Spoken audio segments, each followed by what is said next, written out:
Hey guys, welcome to my channel where I share stories. Some may make you laugh, some may make you cry, some may make you downright judge me, but who cares? As long as you are gaining lessons that'll help you along your life's journey. Welcome to Unscripted.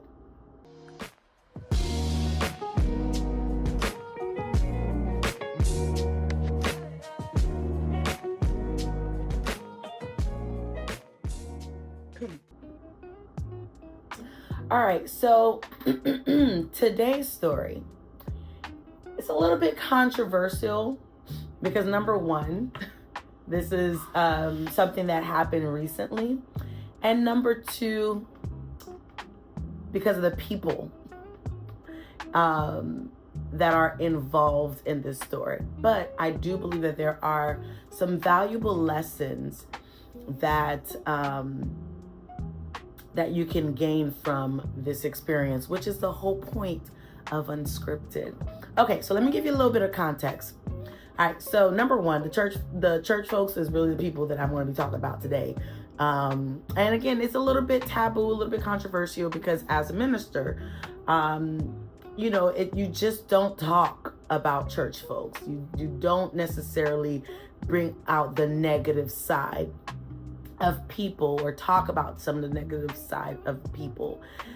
But the reality is people are people. I'm human. So I am, no matter what the titles that I have and so forth, I'm liable to make mistakes. I'm liable to offend people, etc. Right? So it's not about perfection, because there's no such thing in terms of people, because we are human. We have flaws. We have, as we would say in the Haitian culture, défaut, right? So we have our shortcomings and so forth. But sometimes I just get tired of the nonsense. And so let me give you context before I tell you the story.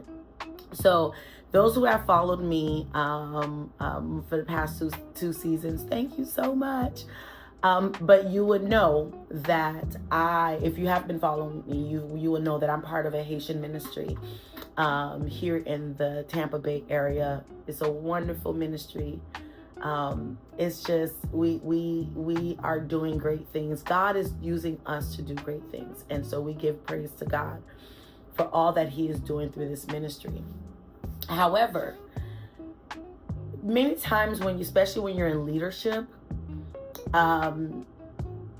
there's just always like a magnifying glass that is placed on you.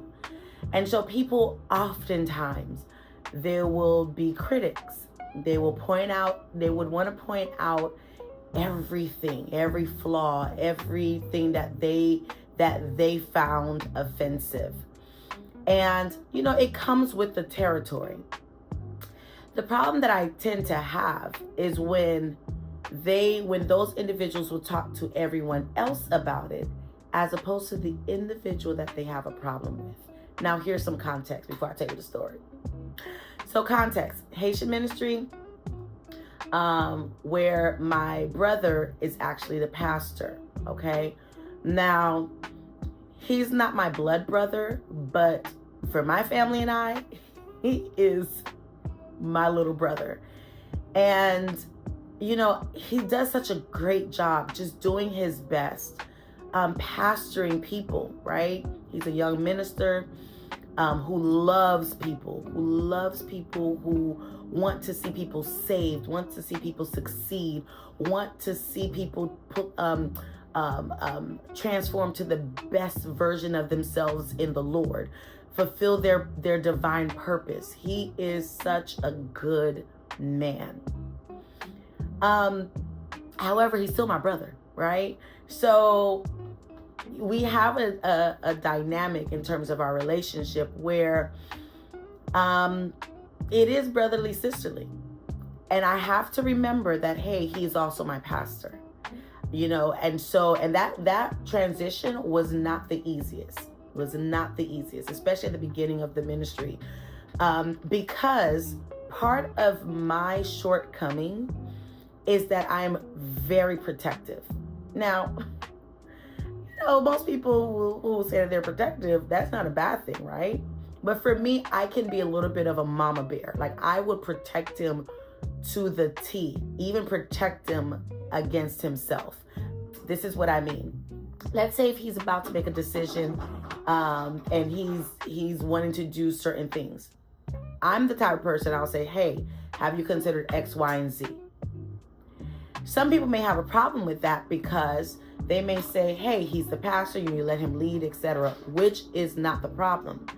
But part of what I do in ministry and even in my job, which one of my jobs is actually working for the mother church, is to identify things that maybe the pastor should consider, that he may be unawares of, etc. So I bring that to the Haitian ministry, and some people do have a problem with that, and a lot of it is culturally. Having a woman in leadership, a leadership role, is not necessarily always accepted. And that's like, perhaps one of the hardest hurdle. And because I'm loud with it, meaning I don't apologize for me wanting the best from people and me pointing out things to consider. And I don't think that people necessarily like the fact that my pastor for the Haitian ministry actually listens to what I say. Actually takes into consideration. Many times, if people actually do, many times he's still going to do things the way he wants to, which is fine. At least in my heart, my mind, I am clear. My hands are clean and so forth. So if things doesn't go well, then okay, at least I know that I presented it. Now I'm in the mode of, okay, let's fix it, let's clean it up, etc.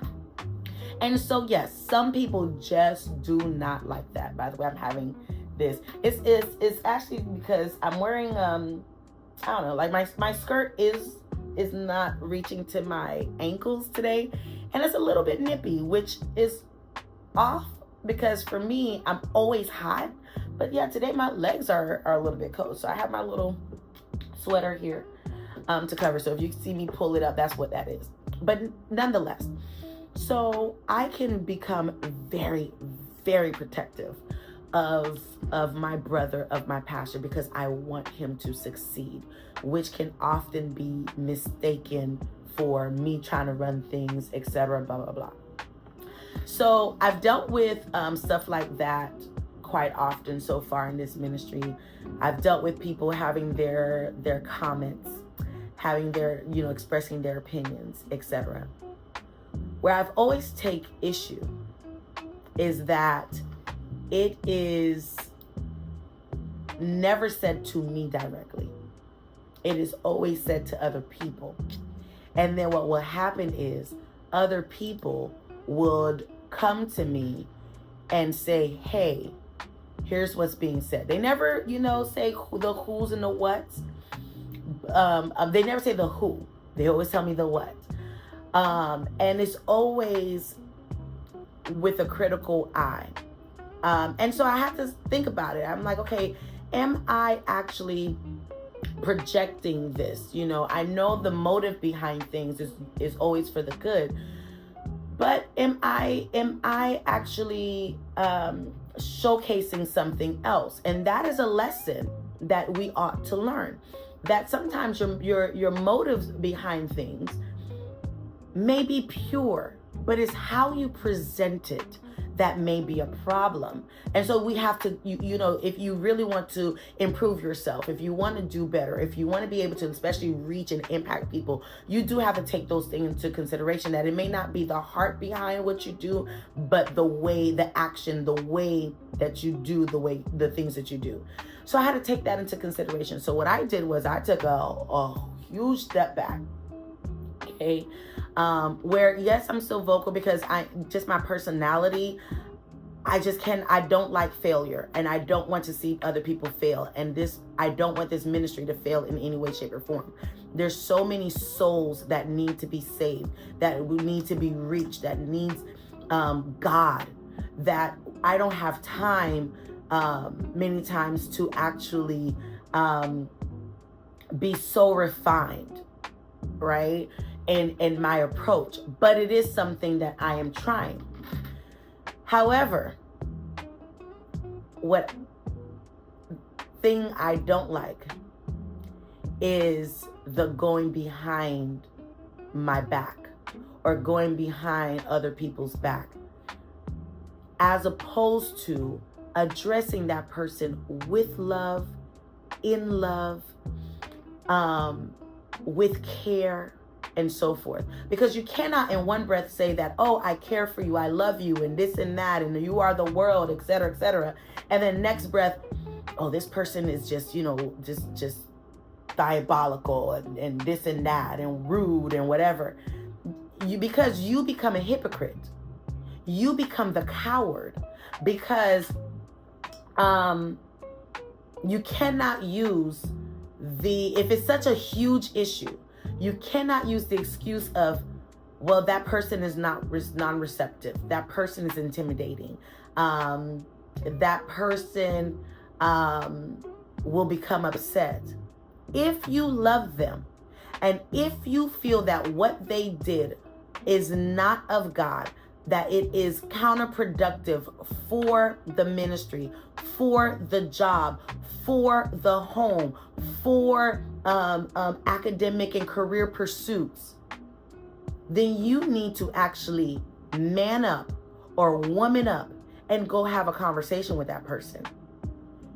And be mindful of the approach. Because again, if the issue is the approach, then you be the example in terms of how to approach it. Hey, sis, what you did was good. The intent behind it was good. The approach, however, may be in such a way that it may cause somebody to miss the motive behind what you did. You see, it's not difficult. And so using excuses, you have to be careful. If you are the type of person who feels that or who sees rather things that people can improve in, and it is a constant issue, then you have to be careful that you are not a coward. Because what will happen is you'll come across as if you're hypocritical, especially in a sensitive setting such as a church. People already want to judge church people. People already want to judge us as if we're not human. So what you're doing, you're adding to that. You're adding to the reasons why people sometimes don't see good in regular folks who goes to church, right? Who's trying to do their best to serve God. And so you're adding to the narrative as to why people would not want to deal with church folks. So stop being a coward. Stop being hypocritical. Love the person enough to go to them and have a one-on-one conversation. You don't have to embarrass them. You don't have to talk bad about them, right? Or hope that you talk to someone so that they could actually approach you about it. Because I kind of feel like in this scenario that is the case. That was the case. That person or people in this case, they wanted my pastor to address it to me as opposed to addressing it directly to me. So here's the story. So recently, my pastor decided that he wanted to honor all of the praise team singers as well as the musicians, because they work so hard. They work hard. We have to sing for at least 3 services. We sing a lot of songs. If you go to Haitian churches, the high praise, especially during the offering, that could go on 30-40 minutes. They work hard to try to remember notes, to try to remember words, to try to remember parts, and so forth. Consistently coming to rehearsal. Sometimes rehearsal lasts 2 to 3 hours, just going over the songs for the upcoming week. It is a lot. And so what my pastor wanted to do was honor them. However, he was trying to surprise them. And part of that reason is because, hey, I'm also part of the praise team. So I saw, checks. Or I saw like envelopes with checks, or I knew in the window that they were checks. And I'm looking at the names. I'm like, oh snap, he's going to give them to the band and praise team. And I'm like, oh, that's beautiful. However, my pastor is also part of the band. He is also part of the band. And of course, he's not going to honor himself. Of course, he's not going to take a stipend for himself. He's just not like that. He's the type of person, he will honor others. He's not looking for recognition and so forth. So I thought, hey, let me get him a gift, so that and make sure that strategically I put my name or my envelope all the way at the bottom, so that I'm the last person that he calls. Because my idea was for me to go up, grab the microphone from his hand, and actually do this whole big, ordeal honoring him, because he works so hard, not only as a musician, but as a pastor, right? Works so hard. So I wanted to honor him. Did the whole bit. I came up, shook his hand, and he then passed me the envelope with one of his hand, with his right hand. The microphone was on his left hand, and he kind of leaned forward. So even if you ever go on and watch our services on Facebook, because we stream there, like he'll, the microphone was actually down. So if you didn't know better, you would have thought that he was handing me over the mic. So I grabbed the mic and turned quickly. And then I did my whole bit. People were laughing. Even after the presentation, one of the groomsmen that's going to be in the wedding, was like, good job, Sister Ann. Even my fiance, after service, he was like, that was a very nice thing that you did for Pastor. You got him good. You're very funny. He was very charismatic, whatever. So I'm thinking I did a good thing. Like, okay, honored the pastor. Yay. And he was touched by the moment. The following day, I get a call from him. And he said, hey, sis. I'm like, hey, what's up, bruh? What's going on? What do you need me to do? Because usually if he's calling me on a Monday, he has work for me to do for the ministry. So I'm like, okay, what's up? What do you need me to do? And he's like, hey, I need to talk to you about the presentation yesterday. He's like, he appreciates the gesture and so forth. But he said that a few people, so that's plural, a few people had a problem with it. And I'm like, what? Why would they have a problem with me honoring the pastor? That wasn't the problem. The problem was, supposedly, I snatched the microphone from his hand. Wow, and petty. So that was a sign of disrespect to the pastor. Let me say that again. So the problem that these people had, they claimed that I snatched the microphone from his hand, from the pastor's hand, which was a sign of disrespect to the pastor. Now let me rewind and remind you for the 8,000th time, why did I take the microphone? It was to honor the pastor. So how am I going to disrespect the pastor just to turn around and honor him? Like, sometimes people just have got to think they're stupid. I don't care who it is. Pastor refused to tell me who they were, but I'm going to call them out for what they are. It was stupid of them. Stupid of them to think that I intentionally snatched a microphone from the pastor's hand and that I'm disrespecting the pastor. It got down to I don't respect him as a pastor. Now I'm wondering if these people are like me, who prays for my pastor every day, not from time to time, not when I feel like it, but praying and warring for my pastor and his family, because hey, they're my family. They're my family. Okay. Both his kids are my goddaughters. Okay. So it's not that I don't respect him, because I'm up at night praying for him, praying blessings for him, praying for a hedge of protection. Even before I go to sleep, in my prayers, I include him every day. Not sometimes, not when, he randomly comes and drops in my spirit. Even when he's not dropped in my spirit, I pray for him, his beautiful wife, his beautiful children, even his biological siblings, because they consider me as their sister, even his mom who considers me as a daughter. I pray for each and every one of them every single day. I'm always looking for ways to help lessen his load, which is great.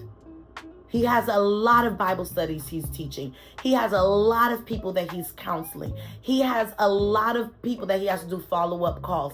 He has to run a church, which is not easy. He has to deal with drama. He has to deal with heartache. He has to deal with betrayal. He has to deal with so much. So I look for every day ways to make his life easier. So I have a question for those people that feel like they had to fix their lips and say that I, and Dina Pierre, don't respect him as a pastor. What are you doing to help the ministry? What are you doing to help the pastor? So these are things to think about. Things to think about. As opposed to criticizing. Help. And if you are helping, oh my gosh, you should then know that, hey, you can come to me and say, hey, Sister Ann, the way you did that, yeah, the gesture was nice, but you got to just be careful because some people may misinterpret that. Because what you're doing is being divisive.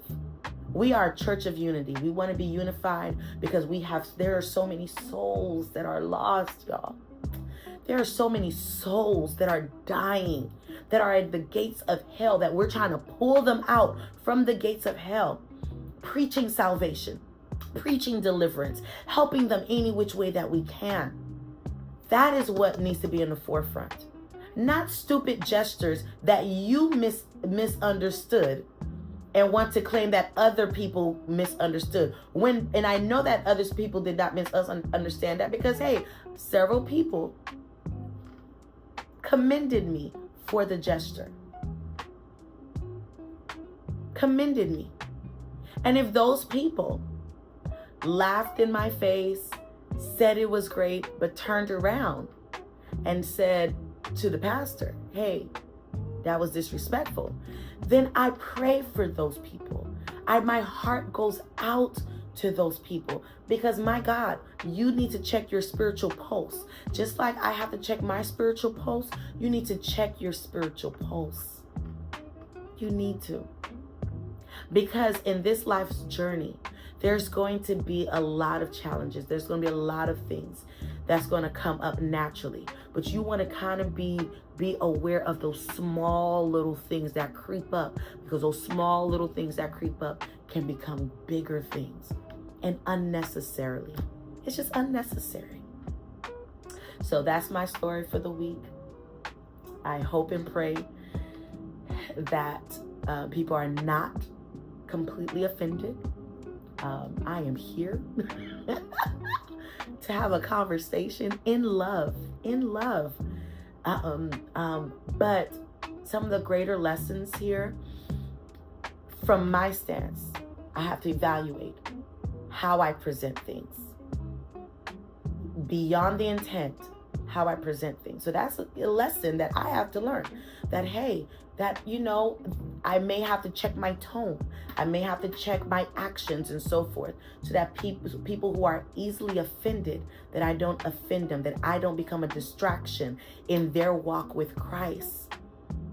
And then on the flip side, it is very important to address things, confront things in love.